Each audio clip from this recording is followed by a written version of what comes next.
Hoje nós vamos falar, dando continuidade ao nosso cronograma, nós vamos falar de Públio Lentulus a Emmanuel. A preocupação nunca foi em relação a fatos históricos. Por quê? Nós não estamos preocupados com datas, com época de nascimento, de desencarne ou de morte. As datas muito pouco importam para nós. Então, seguindo a orientação do Evangelho, a nossa preocupação deve ser com o ensinamento, com a mensagem em que nós hoje estamos buscando. Da mesma forma que Jesus, para nós, representa o Evangelho, Jesus, por isso, em muitas denominações religiosas, é considerado Deus. Para nós, espíritas, muitas situações chegam quase a um endeusamento de Francisco Cândido Xavier. Mas o nosso Chico, uma pessoa normal, comum, com dívidas e com compromissos como todos nós. É claro que a diferença de nós para o Chico é simples. O Chico, ele praticava o Evangelho. E nós brigamos com o Evangelho todos os dias. É só essa a diferença. Mas, se Jesus representa o Evangelho, muitas correntes estudiosas, de pesquisadores, por exemplo, eles nos mostram e nos ensinam a importância de Paulo de Tarso. Tanto que para nós aqui do Ocidente, o que nós hoje temos, para muitos, nem é um cristianismo, é muito mais um paulismo, porque foi Paulo o responsável pela divulgação, pela mensagem, pela implantação do Evangelho de Jesus no Ocidente. Foi ele que se dispôs a viajar, a andar e levar essa mensagem. Da mesma forma que nós não somos kardecistas, nós somos espíritas. Kardec é apenas o codificador. Tem a sua importância, tem o seu valor, ninguém pode desprezar a sua fundamental importância e o seu trabalho. Porém, para nós outros, principalmente aqui da pátria do Evangelho, porque o Espiritismo, vamos assim dizer, nasceu na França.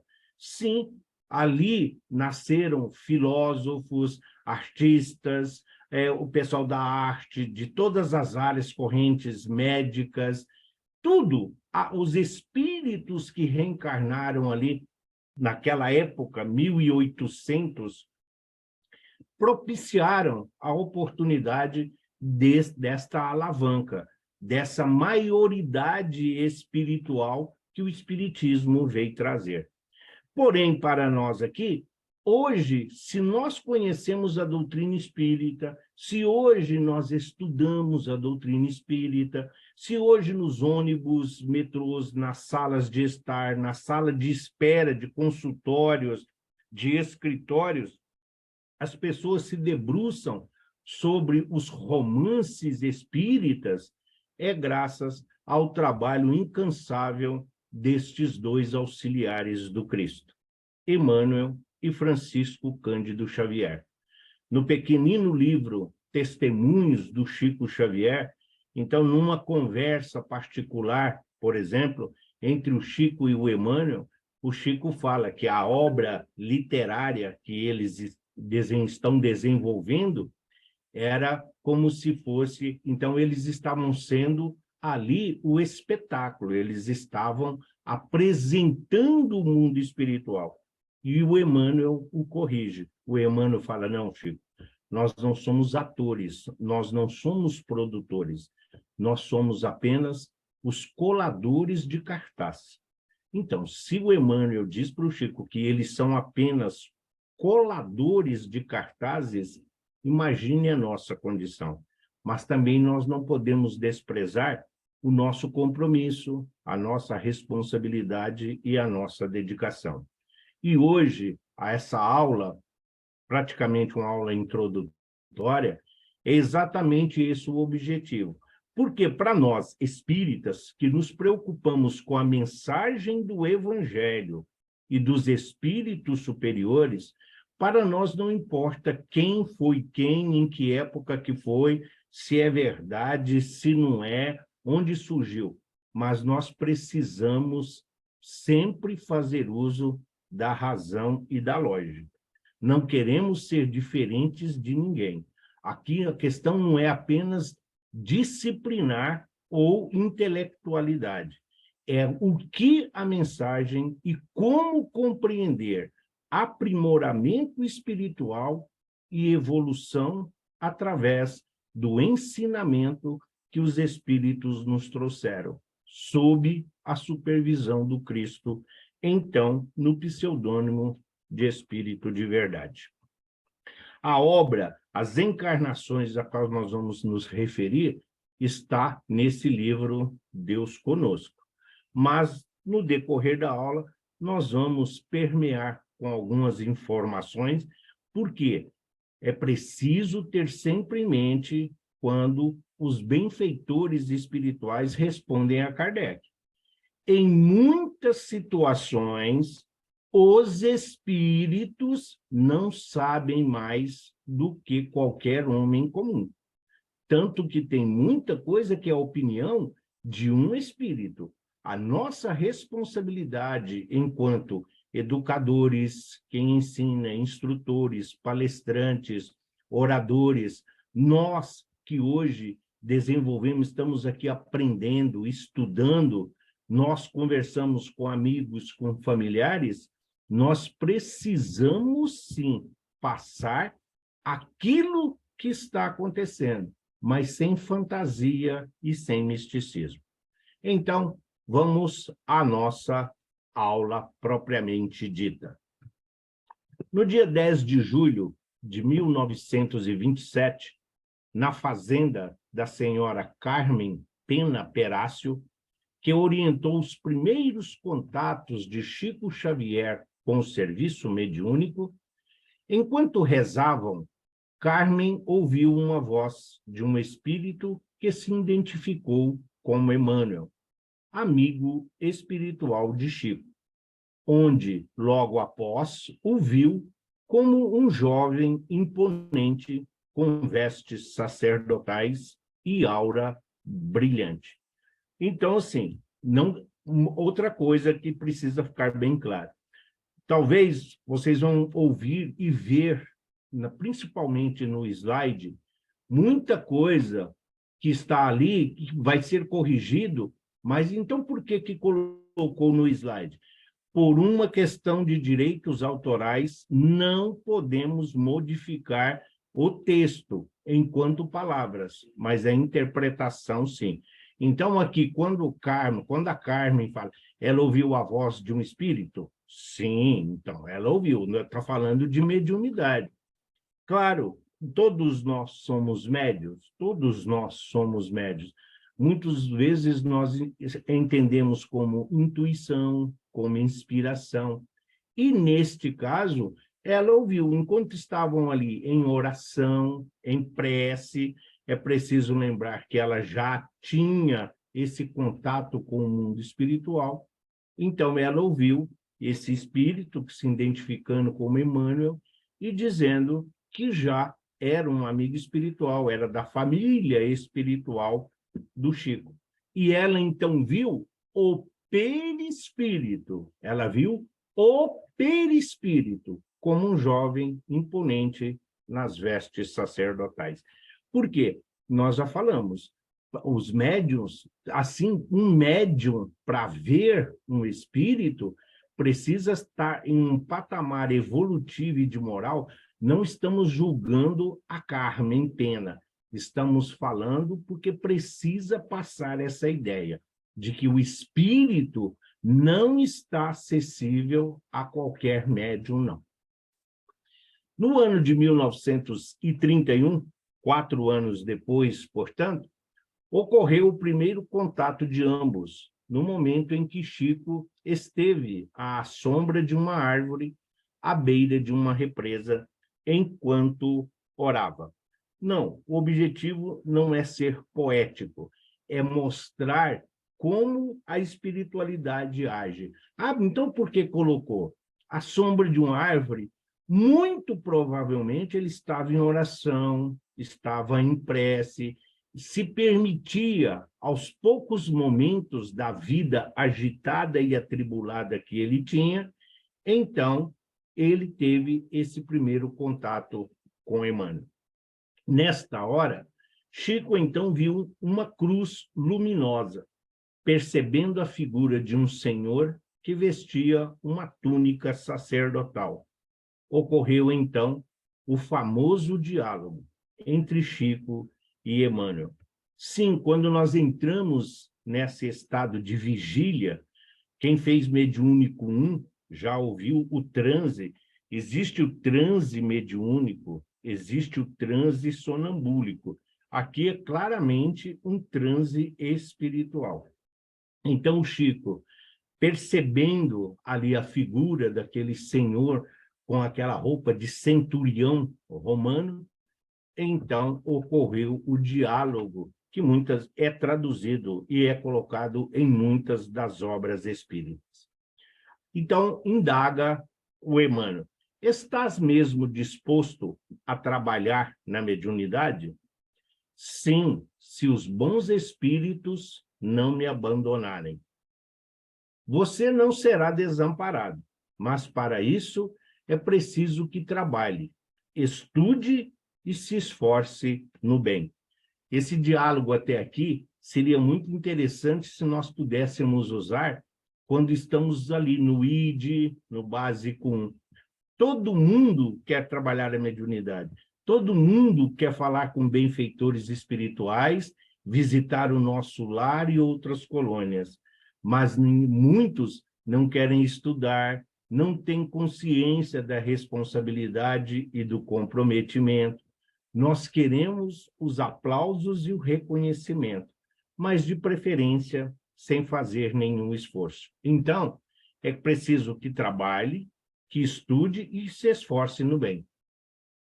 O Senhor acha, olha a referência, a educação, o respeito que é natural, e nós trazemos isso. Isso mostra, não, mas porque senhor, mas isso era da época. Não, isso é respeito. O senhor acha que eu estou em condições de aceitar o compromisso? Perfeitamente, desde que respeite os 3 pontos básicos para o serviço. Qual o primeiro ponto? Disciplina. E o segundo? Disciplina. E o terceiro? Disciplina. É claro, temos algo a realizar. 30 livros para começar. Será que nós estaríamos, todos nós, dispostos? Porque você não escreve um livro em 2, 3 horas. Você não escreve um livro em uma semana. Ainda mais, é preciso ter em mente que nós estamos falando de 1931. Máquina de escrever, sinal de fumaça ainda. Então, imagine como isso iria acontecer. Chico diz que via ali os traços fisionômicos de um homem idoso, sentindo minha alma envolvida na suavidade de sua presença. Mas o que mais me impressionava era que a generosa entidade se fazia visível para mim, dentro de reflexos luminosos que tinha a forma de uma cruz. Mais específico do que esse trecho aqui que o Chico relata, seria impossível. Ele vê, sim, uma fisionomia humana, ele vê o reflexo de uma forma humana, porém, o carinho, o afeto, o equilíbrio e a harmonia em que o envolvia. Quando ele fala que tudo isso, para ele, se refletia em uma forma de cruz, está dizendo o Evangelho. Não está se referindo à crucificação.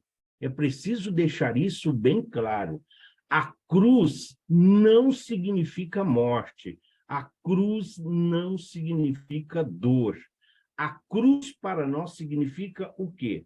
os braços da cruz, onde foi pregado, onde foi ali os cravos prender os braços de Jesus, os braços da cruz representam a vida material, a vida física, que é temporária. Nós precisamos evoluir horizontalmente, nós precisamos ali aprender e superar as nossas deficiências, as provas e as expiações, enquanto caminhamos aqui neste planeta bendito.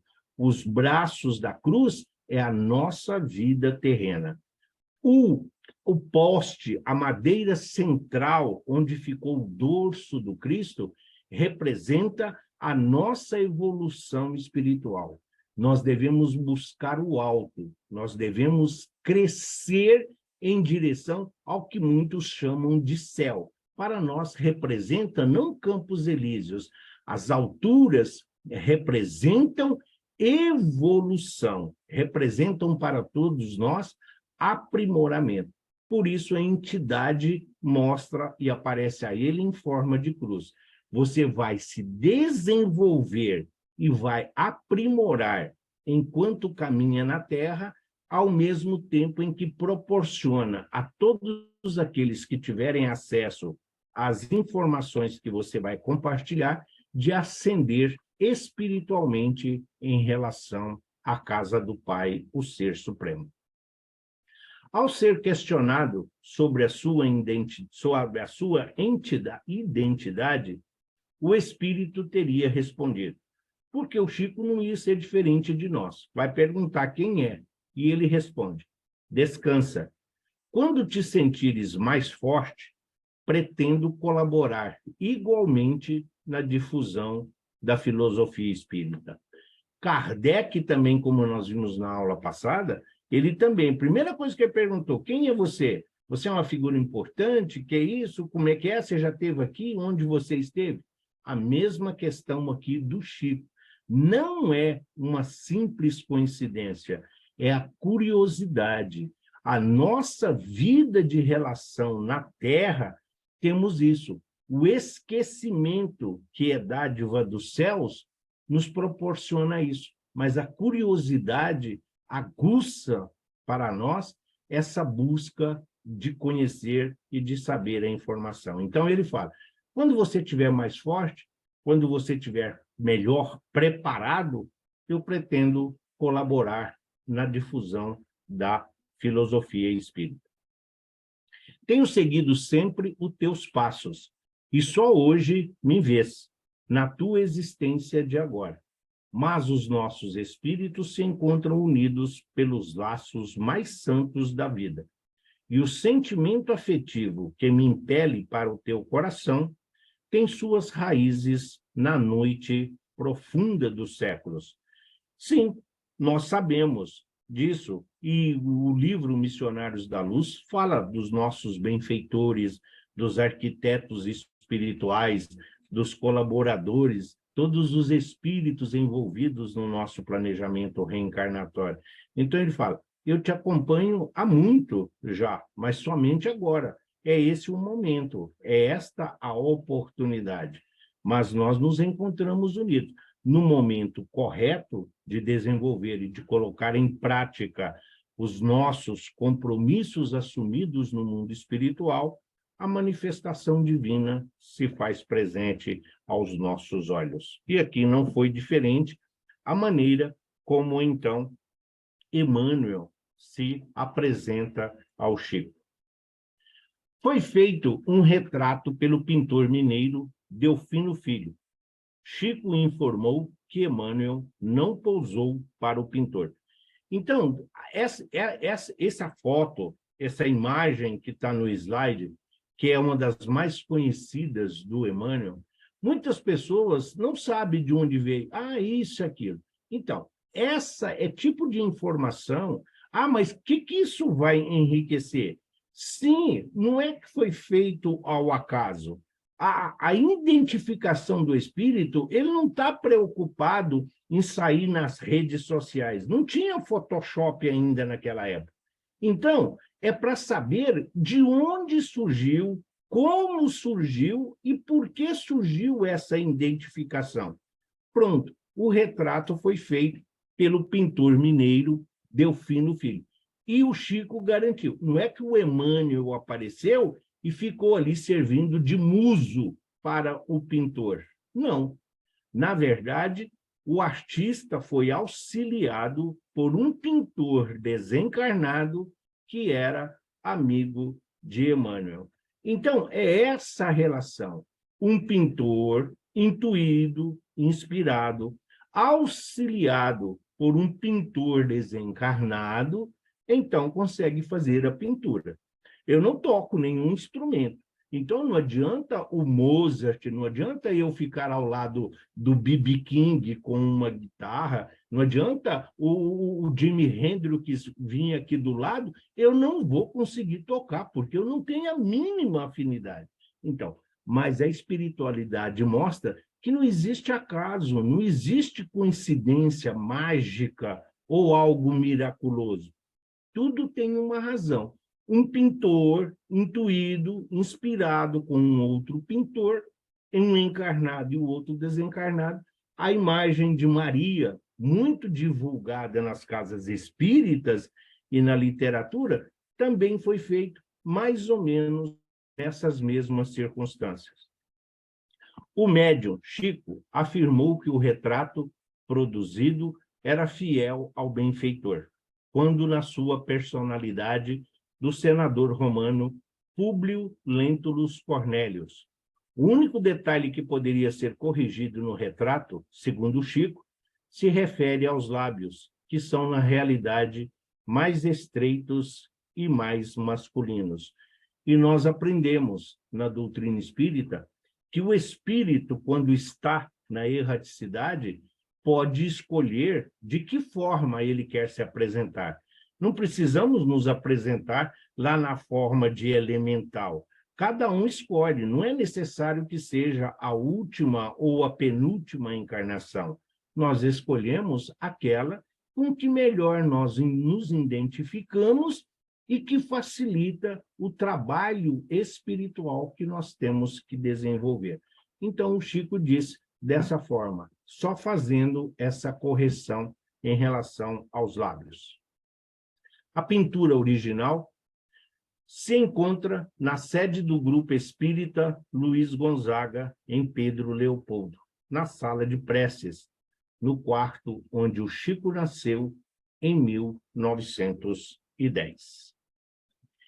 Entre as supostas encarnações de Emmanuel, conhecidas do público, estão as seguintes, todas relacionadas na obra Deus Conosco. Então, esse livro Deus Conosco, o Emmanuel... mas o Emmanuel ditou, o Emmanuel afirmou, conversas, diálogos que são reproduzidos. Em momento algum, espírito superior vai ficar ditando, fazendo previsão, premonição, fixando data ou revelando alguma coisa que não seja de utilidade. É claro que muitas coisas que estão relacionadas, por uma dedução, juntando A mais B, nós chegamos a estas conclusões, mas não existe uma afirmação. Aqui, mas Deus Conosco não é uma obra do Emmanuel, ditada pelo Chico?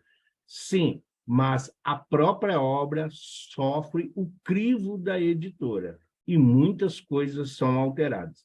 Mas não é que está afirmando que seja. Essas aqui, essas encarnações que nós vamos abordar, são as que supostamente estão e são de conhecimento de todos.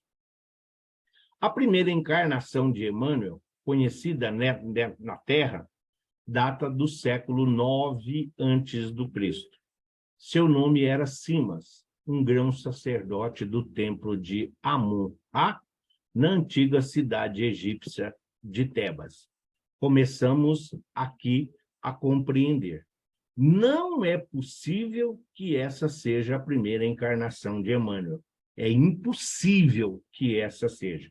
Como que um espírito vai sair do elemental, acabou de adquirir o livre-arbítrio e já vai reencarnar, vai encarnar direto na Terra como um grão sacerdote? Então, aqui jogaria por terra os atributos divinos, o da justiça. Como que ele já cria um espírito evoluído? Como ele já cria um espírito com tão vasto conhecimento? O que significa que o Emmanuel ele está abordando como primeira encarnação de referência para ele de quando ele compreendeu o objetivo da sua destinação. Não é apenas a destinação crística que todos nós estamos sujeitos. Sim, Emmanuel ele está citando aquela que ele entende que é o marco inicial, a pedra angular. Então, ele conta no livro a partir desta encarnação em que ele era o Simas, o grande sacerdote do templo de Amon-Ra. Esse Amon-Ra, mesmo quem não estuda a arte e principalmente o Egito, mas assistiu o filme da Múmia, do Brendan Fraser. Então, o Amon-Ra é aquele sacerdote a que está se referindo lá no filme. E ele, enquanto Simas, foi reitor da escola de Tanis e pai da futura rainha Samura Matis, Semiramis. Eu não vou me preocupar muito com a pronúncia de nomes, não, tá? Do Império da Assíria e da Babilônia. A sua história se encontra no livro Semiramis, a rainha da Assíria, da Babilônia e do Sumer, por Camilo Rodrigues Chaves.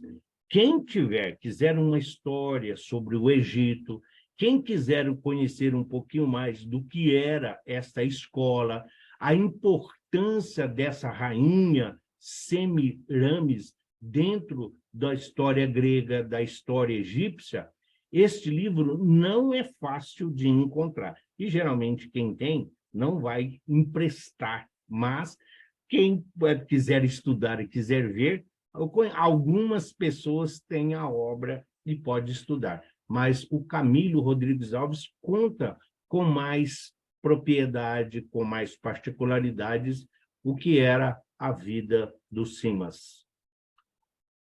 A segunda encarnação de Emmanuel se refere ao cônsul romano Públio Lentulus Cornelius Sura, contemporâneo de Júlio César, bem como amigo de Sula e Cícero, condenado à morte no ano de 63 a.C. Sim, aqui nós estamos falando de Império Romano, sim, já de Império Romano, suas conquistas e tudo mais. Os imperadores, Júlio César. O que fica importante? A amizade dele com Sula e Cícero. Cícero é considerado até hoje um dos maiores oradores que já viveu na Terra. Era não só um filósofo, alguém que conhecia, alguém que estudava. Então, a sua oratória, ainda até hoje, é muito pesquisada. E essa amizade leva a isso. Esse convívio com essas criaturas é que vai formando o corpo, vai ali sendo, então, depositado no perispírito, na memória perispiritual de Emmanuel. Então, essa segunda encarnação já mostra o Públio Lentulus Cornelius Sura. Vai tendo toda uma relação dentro daquela que nós vamos conhecê-lo como senador romano.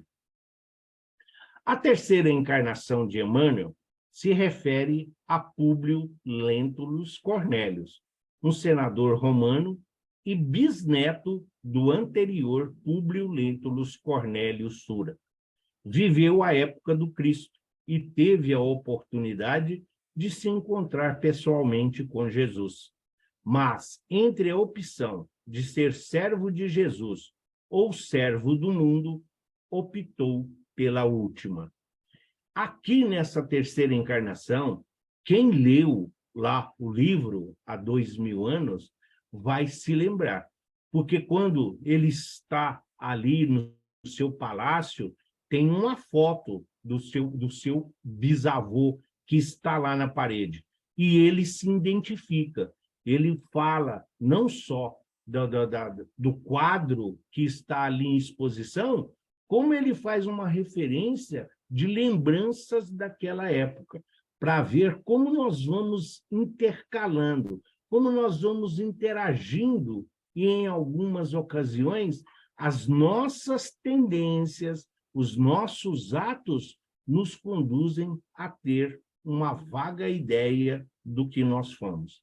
E aqui, quando ele fala de que ele não aproveitou, aqui, quando ele está se referindo ao mundo que teve, nós lembramos lá por causa do livro. A filha, Flávia, estando doente, estando enferma, quando ele, então, vai procurar o Cristo. E Jesus o disse que o estava esperando.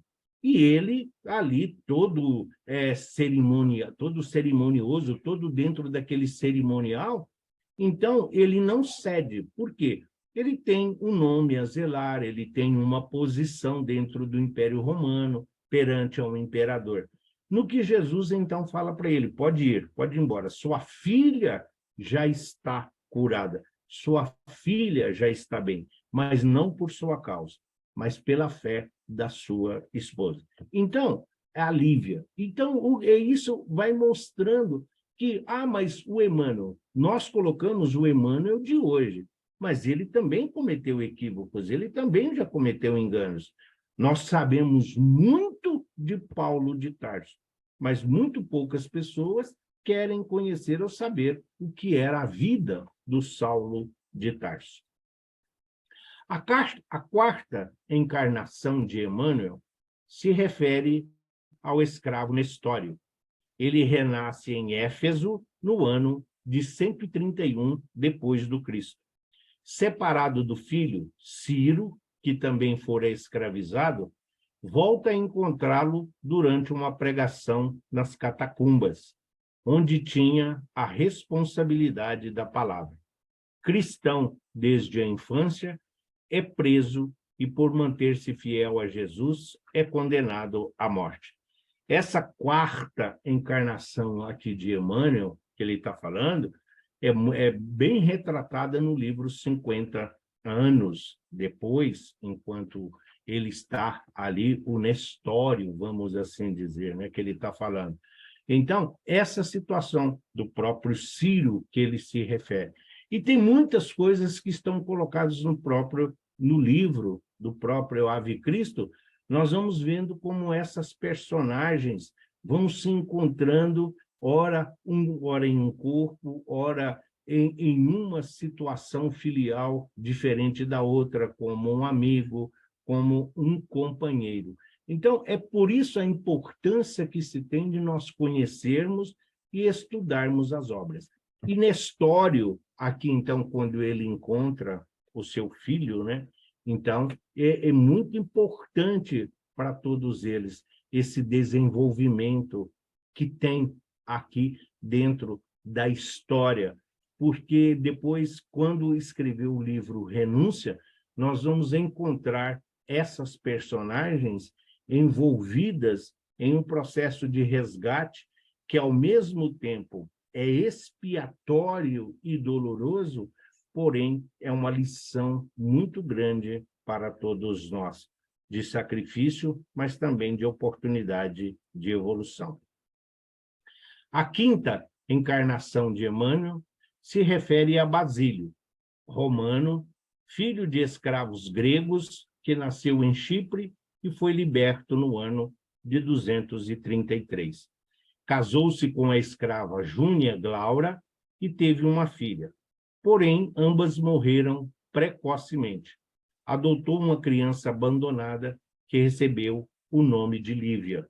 O Ave Cristo retrata essa passagem de Basílio, o afinador de instrumentos. Então, a própria Lívia, que está aqui, vai chegar, né, como filha adotada, do escravo. Ele tinha sido um recém-liberto. Perdeu a esposa quando do nascimento da filha, que desencarnou precocemente, e encontra, então, Lívia, que havia sido abandonada. O livro Ave Cristo conta com bastante propriedade todo esse desenvolvimento dessa quinta encarnação de Basílio, que também vai aparecer a importância do Basílio aqui nessa quinta encarnação. Ela vai ser uma referência também no livro Renúncia, porque essa encarnação dele de Basílio, afinador de instrumentos, ele vai usar a música lá no livro Renúncia em forma de cura, em forma de equilíbrio e de harmonia para as pessoas, para aquelas criaturas que o procuram. A sexta encarnação de Emmanuel se refere a São Remídio, um bispo de Reims, que nasceu no ano de 437 em Laon, na França, de família nobre e religiosa, considerado o maior orador sacro do reino dos francos pela sua especialidade em retórica. Então, enquanto bispo de São Remídio, muito ligado ao Evangelho, muito ligado ainda ao cristianismo, então o grande conquistador daquela região foi Clovis, que acabou se tornando o rei ali daquela região. Ele é convertido pelo bispo Remídio, que tem por ele o carinho e acaba, de certa forma, o protegendo. Mas essa encarnação desse bispo, ele chega à condição de bispo com 22 anos de idade, exatamente pela sua facilidade de comunicação e o conhecimento que ele tem do Evangelho e principalmente do Antigo Testamento, fazendo essas ligações. Então, ele acaba criando nessa encarnação. Tem muito quando ele funda uma ordem chamada de São Vicente, que muitos conseguem, às vezes, se enganar. Pensam que o São Vicente que ele está se referindo nessa encarnação é São Vicente de Paulo, contemporâneo que ajudou e auxiliou nas obras da codificação. Não, esse São Vicente aqui, que fundou essa ordem, é outra coisa, é um outro São Vicente.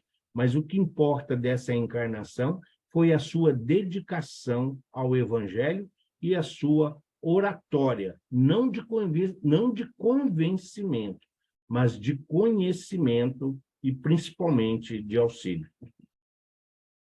A sétima encarnação de Emmanuel se refere ao padre Manuel da Nóbrega, de acordo com Chico, em participação no programa Pinga Fogo, da extinta TV Tupi, em 1971. Então, o padre Manuel da Nóbrega, junto com José de Anchieta, para nós que moramos hoje nessa metrópole, tem o pátio do colégio, que é onde Centro Velho de São Paulo, ali quase que anexo à Sé, tem ali que se diz como um marco, onde começou a história da capital. Então, cita-se em muitas situações essa encarnação de Emmanuel enquanto padre Manuel da Nóbrega. É uma referência que o Chico fala? Sim, o Chico deixa isso bem claro no programa Pinga Fogo. Quem tem o programa ainda em VHS, tem alguns que tem o livro, que é uma reprodução do que foi.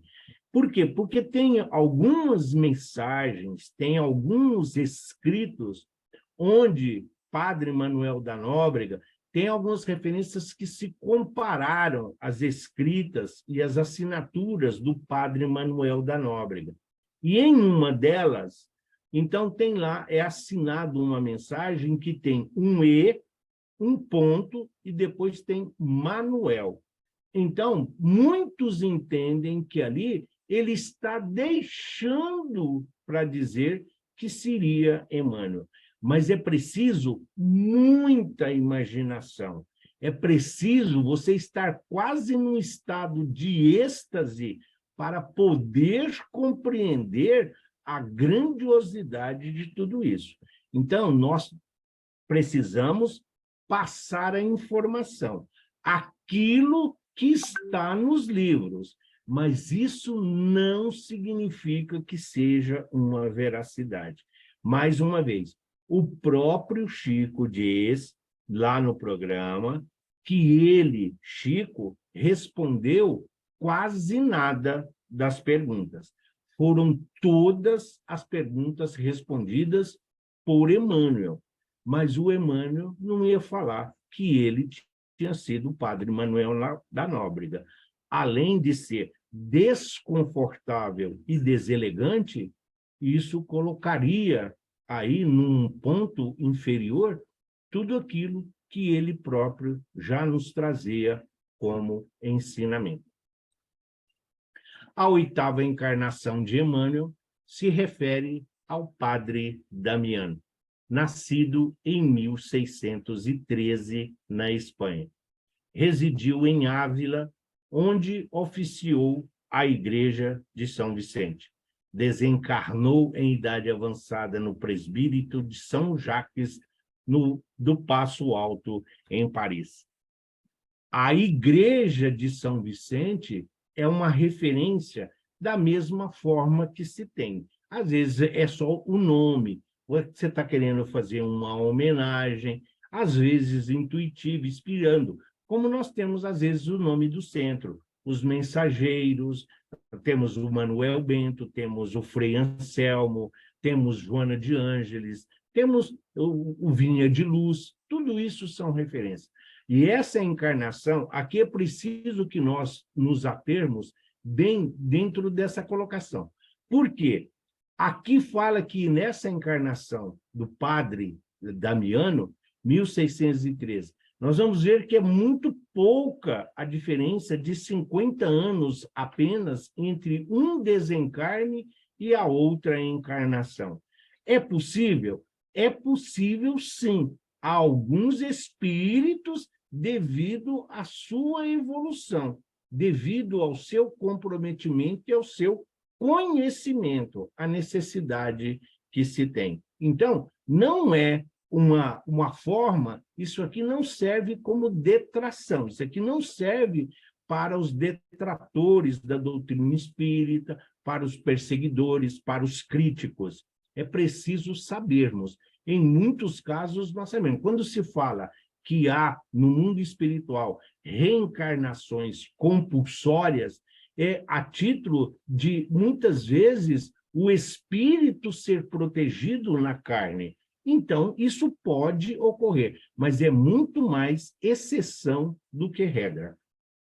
Alguns detalhes da encarnação do padre Damiano constam no livro Renúncia, pela psicografia de Francisco Cândido Xavier. A nona encarnação de Emmanuel refere-se a Jean-Jacques Tourville, nascido no século XVIII na França. Foi um educador da nobreza e bispo católico romano no período anterior à Revolução Francesa, vivendo no norte da França. Fugiu à ferocidade revolucionária, indo para a Espanha, onde viveu até a morte. Nós vamos ver que as últimas encarnações do Emmanuel, principalmente a partir ali da sexta, ele está ligado muito mais diretamente ao Evangelho ou ao cristianismo. De uma forma ou de outra. Se ora dentro de um clero, se ora dentro de uma hierarquia episcopal da Igreja Romana, mas ele está sempre ligado ao Evangelho. A forma, muitas vezes, encontrada por ele é exatamente essas situações de reclusão, oportunidade de ensino, como nós vamos ver na 10ª daqui a pouco. São solicitações. Muitas vezes nós, enquanto espíritos, solicitamos essas situações de modo a facilitar e a preparar a nossa nova jornada.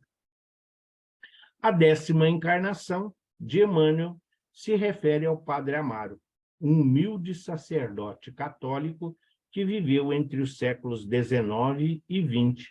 Viveu no estado brasileiro do Pará. Tem um livro que se fala Contos e Detalhes, também do Chico, onde o Arnaldo fala, o Arnaldo que foi marido, né, da Meimei, aqui na última encarnação, Arnaldo Rocha, onde ele fala, porque eles viveram toda uma vida, né, lá, principalmente relatado no livro O Ave Cristo. E nesse livro, o Emmanuel, ele vai falar lá, o Arnaldo Rocha diz que essa encarnação do Padre Amaro, o Emmanuel escolheu porque era o momento em que ele escolheu para estudar, para se aperfeiçoar dentro do trabalho que iria ser desenvolvido com a doutrina espírita. Então, ele solicitou, enviou essa petição às esferas superiores e teve atendido o seu pedido.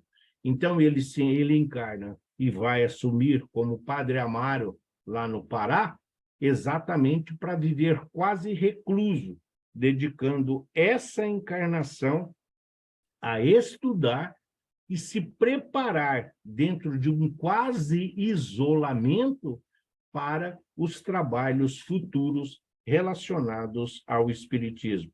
Tem até algumas mensagens que são espalhadas nas várias obras do Chico, que não são ditadas por Emmanuel, em que alguns outros autores fazem referência, porque o próprio Emmanuel, como nós já falamos, ele não seria indiscreto a ponto de falar de si mesmo. Posteriormente, o Padre Amaro foi ao Rio de Janeiro, onde se dedicou à pregação do Evangelho de Jesus, tendo tido contato com Bezerra de Menezes. Tá, não é utopia, não é um romance mexicano. Bezerra de Menezes também não é uma figura que é aqui, agora. Não, Bezerra de Menezes tem lá toda a sua história em relação ao Espiritismo.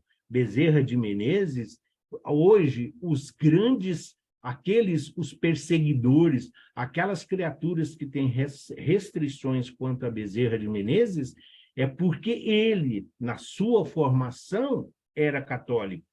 Tanto que tem uma corrente dentro do próprio Espiritismo que tece severas críticas a esse igrejismo que tem dentro da doutrina espírita, que é associado a Bezerra de Menezes quando foi presidente da Federação Espírita Brasileira. Mas isso é assunto para uma outra aula. Mas o Padre Amaro, ou seja, Emmanuel, tem esse contato com aquele que é considerado aqui um ícone e uma referência dentro do Espiritismo no Brasil, Bezerra de Menezes.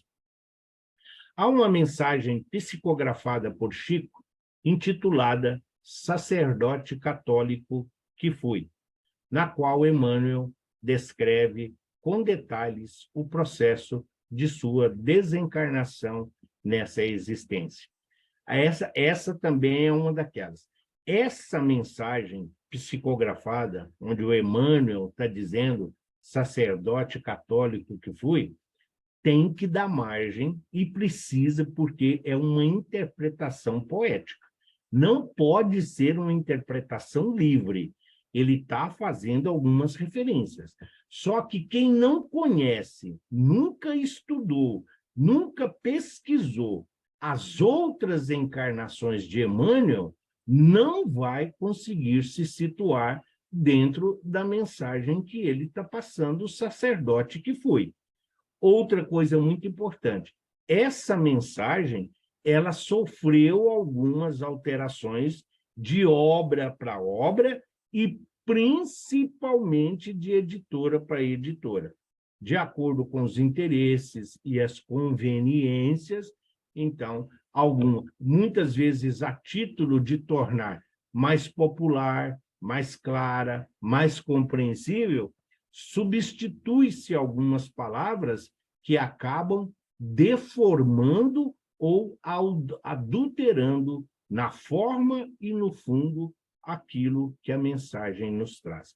Então, essas são as 10 encarnações de Emmanuel que estão lá relatadas neste livro Deus Conosco. Para nós não importa saber sim, conhecer sim, para nós sabermos e nos situarmos na nossa situação de hoje. Nós também poderíamos escrever o nosso livro Deus Conosco. E nós, no mundo espiritual, nós podemos escolher, podemos pegar, associar-se a um irmão, a um companheiro da nossa família espiritual que está encarnado e também ditar a ele as nossas 10 encarnações que nós consideramos muito importante ou mais importante. Agora, o que isso vai resolver? Resolve? Não. As pessoas, muitos espíritas ou pseudo-espíritas, estão preocupados. Porque o padre Manuel da Nóbrega matou índio. Como é que pode, se era o Emmanuel? Mas o padre Manuel da Nóbrega escravizou os índios aqui no Brasil. Porque o padre Anchieta foi um assassino. Porque o padre Amaro teve um caso. Porque o bispo... Em momento algum está falando de castidade ou de santidade. Ele está fazendo uma referência nas 10 encarnações para que nós possamos compreender a sua evolução enquanto espírito auxiliar do Cristo. Ele está mostrando o que ele aproveitou, quais foram as suas realizações em cada uma dessas encarnações, o que ele fez. Isso vai compondo, são os acessórios que o espírito traz para facilitar a compreensão da jornada que ele realizou. Enquanto eu tomo água, alguma dúvida, alguma pergunta até aqui?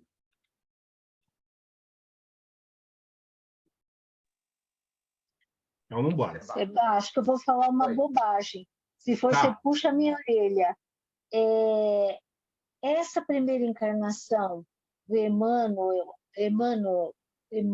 aqui, ele não poderia ter sido um exilado de capela, porque a gente sabe que a civilização egípcia basicamente são exilados de capela. Não, mas não é não. Você acha possível isso? Não, né? Não é. Os exilados de capela estão muito mais próximos do mundo primitivo. Se você pegar o A Caminho da Luz, o livro A Caminho da Luz, pelo próprio Emmanuel, quando ele fala ali da migração das raças, quando ele vai falar das raças indo-europeias, quando ele fala do egípcio com seus magos e tudo, então, aqui nós já estamos falando da época do Cristo. Quando ele fala dessas situações, ele está falando. Então, essa encarnação dele em Simas, o grão-sacerdote de Amun-Ra, está muito mais relacionado ainda ali, as fases. É muito anterior. Está lá, logo, praticamente, vamos assim dizer, depois ali de Moisés. Está naquela intermediação daqueles mundos ainda primitivos, onde nem havia o monoteísmo. Essa encarnação que ele está falando seria aí muito próximo de Abraão, você entendeu? É bem anterior. Então, não se coloca. A única restrição que nós fizemos quanto à pesquisa e aos livros, porque o Flávio José, que é uma referência, é ele e o Bar Siripião, qualquer um que queira estudar o Antigo Testamento ou a história da Bíblia e do Evangelho, tem que ter os livros do Flávio José e do Bar Siripião, porque são pesquisas que são realizadas. Pesquisas no Museu do Louvre, no Museu do Cairo, no Museu de Jerusalém. Então, eles se atêm aos fatos. Então, isso é muito anterior. A história que se passa lá, por exemplo, no filme da Múmia, tem toda uma relação. Ali é muito mais já na época dos deuses, Osíris, Ísis, né? A Sim. representação que se tinha. Você entendeu? Tá. Tá bom? Você colocou aqui século 9 antes de Cristo, que eu não percebi. Obrigada, Tá desculpa. bom? Tá, Imagina. obrigada. Tem nada, não. Imagina. Vamos lá. Eva, Fala.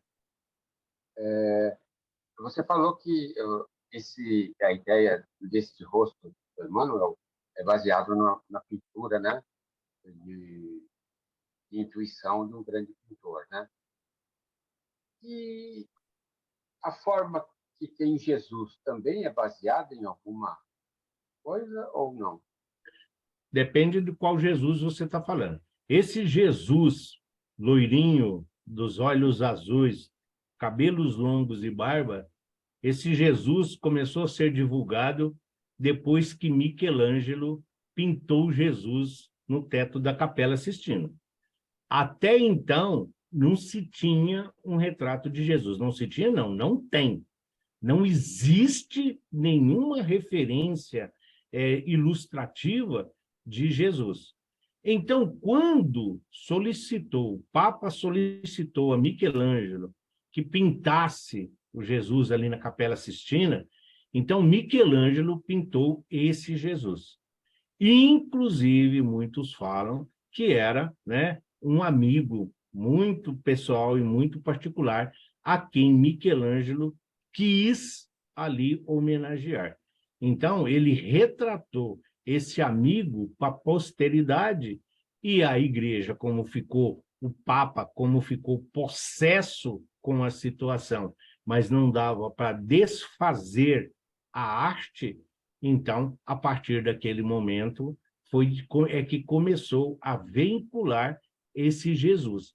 Mas se nós olharmos o que eram as raças, aquele clima árido naquela região, é quase impossível de se conceber, né, uma criatura com pele tão alva, de olhos azuis, naquele deserto escaldante. Mas a referência do Cristo, o Cristo do Zeffirelli, que é do filme, que é o Zeffirelli, ele usou o Cristo de Michelangelo na Capela Sistina para escolher o ator que fosse representar o filme.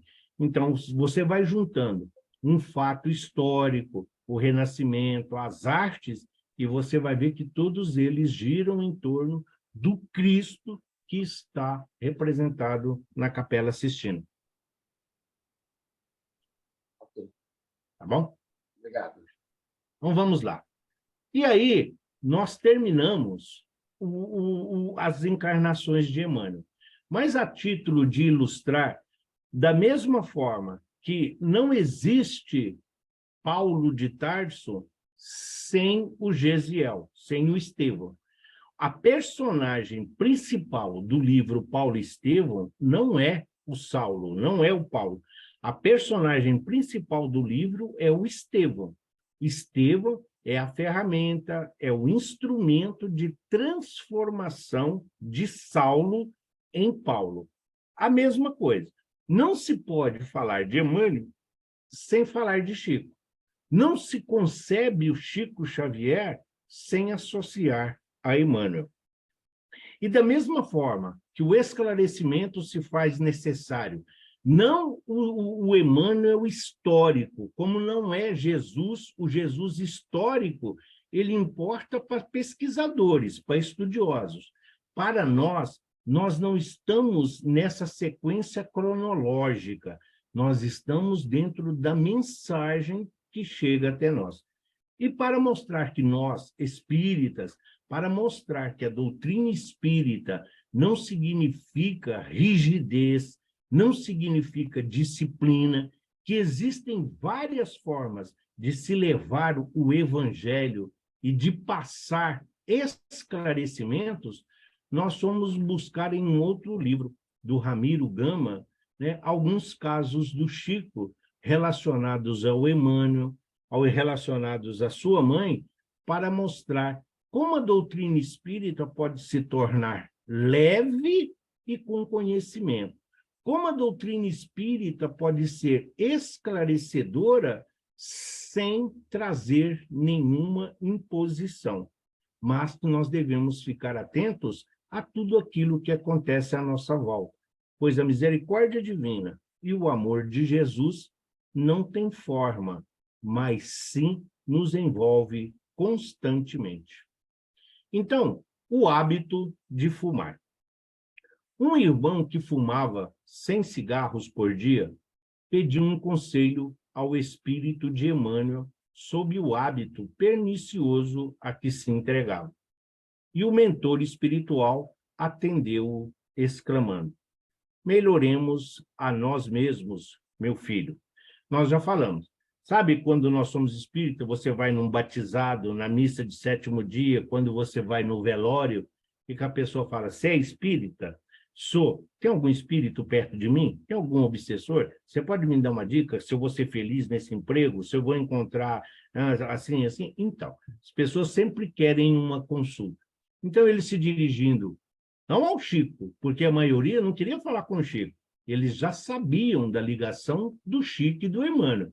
Então, usava-se o Chico para chegar a Emmanuel.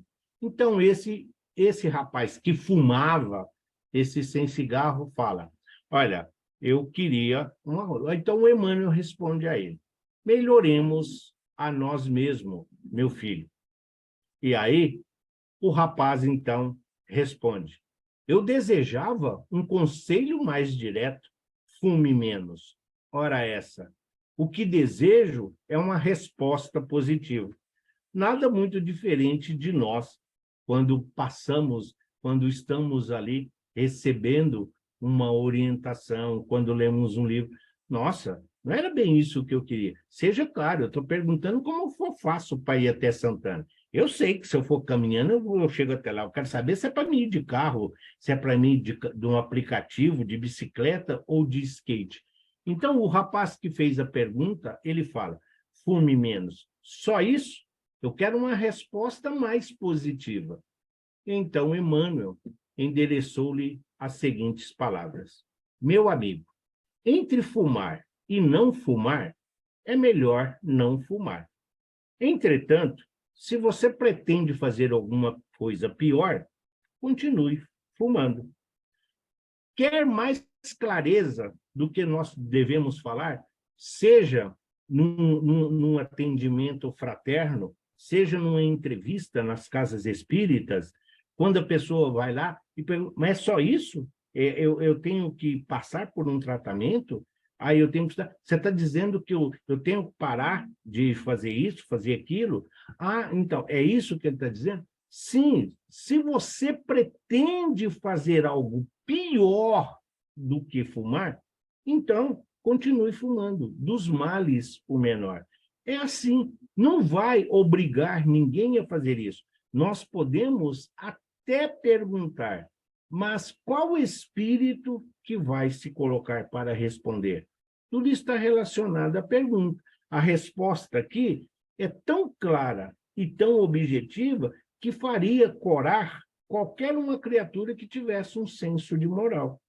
Entre fumar e não fumar, é melhor não fumar. Mas se você vai causar mal a alguém, mas eu estou fumando, eu estou causando mal só a mim. Não, não é só a você. Tem aqueles que fumam indiretamente, mas é sempre uma orientação. Então, às vezes, nós olhamos as criaturas: mas, nossa, fulano é tão bom, né? Nossa, mas é uma pessoa adorável. Mas fuma. Mas... Não... Então, deixa ele fumando. Melhor ele fumar do que se ele estivesse fazendo algo pior. O beijo no burrinho. De São Paulo, chegou a Pedro Leopoldo um conhecido e estimado confrade, um amigo, porque para manter o texto. Ao entrar às 20 horas no Centro Espírita Luiz Gonzaga, esbarra com o Chico e, demonstrando a saudade e apego ao grande médium, o amigo então declara: vim de São Paulo especialmente para lhe dar um beijo. E, dando-lhe o beijo na face, concluiu: Beijando-o, tenho a impressão de que beijei seu querido guia Emmanuel. No que o Chico, com toda a sua candura e humildade, responde: não, meu caro irmão, você não beijou o Emmanuel, mas sim o seu burrinho, que sou eu. Nós temos muito disso. Muitas vezes, nós, quem está na direção de um trabalho, quem está ali conduzindo uma reunião, muitas vezes um palestrante, um instrutor, um orador, qualquer que seja o trabalho que você está desenvolvendo, uma função administrativa numa casa espírita, muitas vezes as pessoas, querendo ser gentil, nos abraça, às vezes vem, ai, nossa, sinto uma paz tão grande quando eu te abraço. Ai, nossa, sim, mas é o que ele está dizendo. Não, ele está se referindo a burrinho como se ele dissesse, olha, eu carrego o Emmanuel. Você, na realidade, você não está vendo a mim. É o Emmanuel que merecia todos esses elogios, todo esse reconhecimento. Então, o burro é só ali a ferramenta de trabalho, é só um instrumento que está usando. Mas ele significa que ele não está preocupado com o elogio, ele não está preocupado com o aplauso, diferentemente da grande maioria ainda, né, dos trabalhadores da seara espírita, que muitas vezes, concluindo um curso, concluindo uma etapa, muitos de nós já nos sentimos com o bônus para adentrar o nosso lar. Então, a candura do Chico aqui é muito grande, mas tem todo um fundo de simplicidade, ou dizendo, olha, quem faz o trabalho, eu só faço o trabalho pesado, eu só faço o trabalho aqui da base, do alicerce.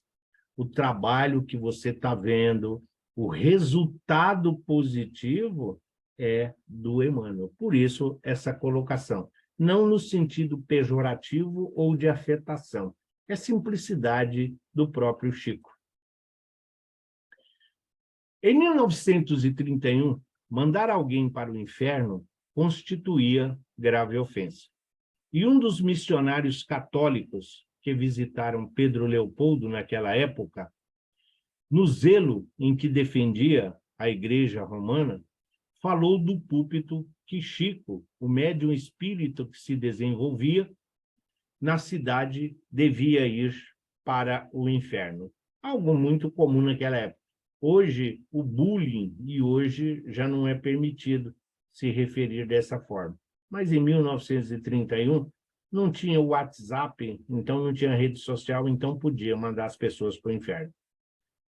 Chico, que frequentara a igreja desde a infância, ficou muito chocado. À noite, na reunião costumeira, apareceu sua mãe, a progenitora desencarnada, e, reparando-lhe a inquietude, pergunta-lhe bondosa o motivo da aflição que trazia. Ah, estou muito triste, disse o rapaz. Por quê? Pergunta a mãe. Ora, o padre me xingou muito. Que tem isso? Ela fala. O que tem isso? Cada pessoa fala daquilo que tem ou daquilo que sabe. Mas a senhora, imagina, clamou Chico, ele me mandou para o inferno. E aí, o espírito de Dona Maria João, né? Maria João de Deus, então ela sorriu e falou para o Chico, ele mandou você para o inferno, mas você não vai, fica na terra mesmo. O médium, ante o bom humor daquelas palavras, compreendeu que não devia dar ouvidos às condenações descabidas. Se fosse nos dias de hoje, e o filho chegasse na escola e falasse, olha, a minha professora ou a minha mãe, ou a minha professora ou a diretora mandou ir para o inferno, a mãe reuniria toda a família e iria lá dar uma surra na professora. Não, a mãe dele simplesmente disse, ela mandou? Mandou, mas você não vai, você vai ficar na terra mesmo. Isso mostra uma forma tão simples de educar. Olha a simplicidade com que ela relata a situação. Então, serve para todos nós de aprendizado. Não é superproteção, não é simplesmente passar a mão na cabeça, é simplesmente não dar importância naquilo que a criatura está falando, só isso. A inesquecível pergunta. O Parnaso de Além-Túmulo, com carinhoso entusiasmo de Manuel de Quintão, foi lançado em julho de 1932. E no mesmo mês, o padre Júlio Maria, de Manhumirim, em Minas, no seu jornal O Lutador, escreveu uma áspera crítica condenando o livro e o médium. Dentre outras coisas, dizia que o Chico devia possuir uma pele de rinoceronte para caber tantos espíritos. Os comentários irônicos e as acusações gratuitas eram tantas que o médium, inexperiente e muito jovem ainda, se sentiu demasiadamente chocado e foi constrangido a buscar o leito. Então, a luta era aquela, pensava com dor de cabeça. Valia a pena ser médium e ficar exposto assim ao juízo temerário dos outros? Seria justo aguentar aqueles xingatórios quando estava possuído das melhores intenções? Por mais de 2 horas se via em semelhante contenda íntima, quando viu Emmanuel ao seu lado. Contou ao mentor o que se passava e supôs que o espírito amigo o acariciaria sem restrições. Ai, eu não vou para a casa espírita, ninguém me compreende, ninguém me entende. Ah, porque todo mundo só me critica, porque falam que é animismo. Ah, porque falam que eu estou assim, porque falam. Ah, será que é isso que ser médio? Foi para isso que eu estudei? É para isso que eu estou lá servindo? Somos todos nós. Todos nós estamos na mesma situação do Chico. Será que vale a pena deixar a minha família para ir para o centro? Será que vale a pena deixar os meus afazeres? Eu estou cansado muitas vezes e eu tenho que ir para a casa espírita para ouvir esses comentários? Então, ele, vendo o Emmanuel, resolveu contar para o Emmanuel, pensando que o Emmanuel ia, então, passar a mão na cabeça e dizer para ele, né? Ai, tudo isso vai passar, meu filho. Emmanuel, então, porém de pé, com severa fisionomia, falou-lhe firme. Mas eu não vejo razão para solenizar este assunto. Entretanto, o Senhor está vendo. O padre disse que eu tenho pele de rinoceronte. Então o Emmanuel fala, não estou vendo por que todo motivo dessa dor de cabeça e de você ficar aqui deitado. Você está dando muita importância a esse assunto. Aí o Chico, mas ele disse que eu tenho uma pele de rinoceronte. E o Emmanuel arremata. Se não tem, precisa ter, disse-lhe o protetor. Porque se você quiser cultivar uma pele muito frágil, cairá sempre com qualquer afinetada, e não nos seria possível a viagem da mediunidade nos caminhos do mundo. Contudo, temos o nosso brio, a nossa dignidade, acrescentou o Chico, e é difícil viver com o desrespeito do público. Foi então que Emmanuel o fitou com mais firmeza e exclamou. Então, o Emmanuel está dizendo das dificuldades, das agruras, das tormentas, da crítica, de tudo, das piadas, da galhofa, que todos nós vamos passar. Muitos tratados como beatos, como carolas. Então, ele está dizendo, poxa, mas a minha dignidade, como é que fica? Isso também pode ser conhecido como orgulho. Então, quando ele fala de tudo isso, o Emmanuel, então, arremata para ele. Escute, se Jesus, que era Jesus, saiu da terra pelos braços da cruz, você é que está esperando uma carruagem para viver entre os homens? Quando ouviu a pergunta, Chico levantou-se e, de um pulo, e começou a reajustar-se. Muitos de nós queremos ser o Chico, mas já imaginou ter um Emmanuel ao nosso lado? Ele está dizendo, se Jesus saiu daqui da terra da forma que foi, uma crucificação cruel, porque era a maior humilhação que se podia impor a um ser humano naquela época. Se Jesus deixou a terra nessas condições, por que que nós queremos sair daqui com asas de anjos? Por que que nós queremos sair daqui querendo ser conduzidos diretamente para a misericórdia divina? Não, os dois ícones, as duas referências que nós usamos. Paulo de Tarso, ao ser decapitado a mando de Nero, e Maria de Magdala desencarnando junto aos leprosos. Os dois foram recebidos pelo Cristo. E então, o que o Cristo disse? A Paulo de Tarso, o Cristo disse, venha, terminou a sua jornada, terminou o seu trabalho. Para Maria de Magdala, Jesus disse, Maria, venha, você já passou a porta estreita. É a mesma coisa. Nós temos que fazer a nossa parte. Temos todo um desenvolvimento à nossa espera. Trabalhar, servir, instruir, perdoar, para que nós possamos dignamente sermos recebidos pelos nossos benfeitores neste momento de transição e sermos beneficiados a continuar a nossa jornada nesta terra bendita. Assim, esses dois ícones, esses dois grandes colaboradores do Evangelho de Jesus, que são muito importantes para todo esse conhecimento, para todo esse desenvolvimento que nós hoje recebemos, que eles possam continuar ofertando-nos sempre novas oportunidades de desenvolvimento e aprimoramento. E a próxima terça-feira nós não vamos ter aula, tá? Terça-feira de carnaval, em respeito aos que vão viajar, aos que vão ficar em casa, mas vão receber aí os seus familiares e tudo, então nós não vamos ter aula. Mas, então, na próxima aula nós vamos ver a oração intercessória de Jesus, que está no Evangelho de João, capítulo 17, de 1 a 26.